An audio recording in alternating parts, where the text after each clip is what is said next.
8-4, Stewart Road contract with Icon Materials for outfall concrete. Yeah, this is a change order, council, that has been, I believe, discussed with the Public Works Committee briefly in prior briefings. We had a couple of change orders that we knew were coming. There's one that is still in negotiation. This is not that change order. This is a change order that is related to the storm drainage outfall and until Milwaukee Creek, and that when the contractor went into the area, they discovered that the high voltage power line in the area was in direct conflict with where the pipe was intended to go. And so there was a discrepancy between the engineering drawings as well as what Puget Sound Energy believed they had in the ground, and so that was unfortunately discovered at the time the construction had occurred. So this is the result, the change order ask is the result of making the necessary adjustments to have both the high voltage line relocated in order for the outfall pipe to work correctly. So that's the short synopsis of the change order, and if there are any questions. Councilor O'Leary.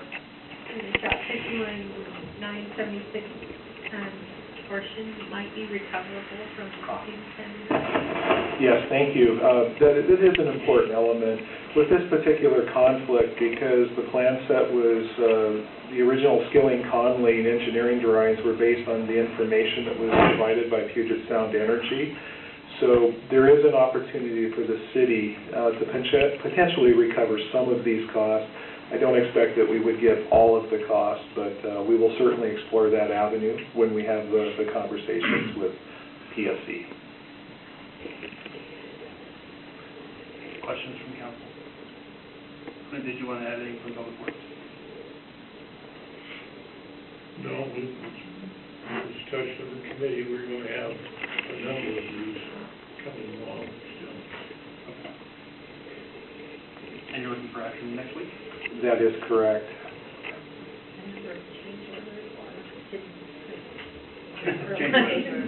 No more hidden time sales. Okay, we didn't hit it with a big girl. That's plus. There's a silver lining. So without objection, we'll just go ahead. Before you move on to the next item, I'll call this, I'll take advantage of a little 7B, if you will, just as additional information related to the Stewart Road project. The city is in conversation right now with both the city attorney's office as well as the state auditor's office. There's an opportunity that we may be able to pursue a change order to be able to construct the non-motorized trail on the north side of Stewart Road. At issue is whether or not we can issue a change order to the current contractor who is mobilized and on site. And if we are able to do that and cross the hurdles through the legal hurdles as well as the auditor's office, the advantage is that the Transportation Improvement Board, there's a potential for us to have $60,000 to $75,000 contributed from the existing TIB funds that are part of this project to be able to be applied to that those non-motorized improvements. So if this is all settled within the next few days, I would like to ask council's permission to bring this forward on next Monday night's agenda.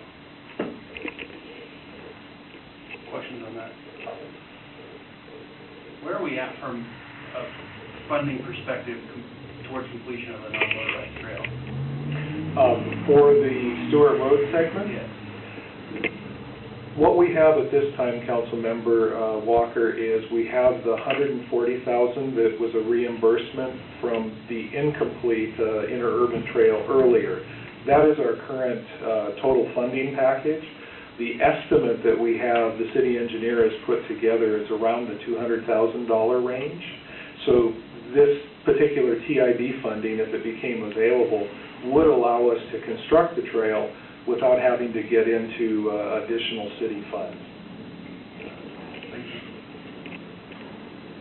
Other questions? Councilman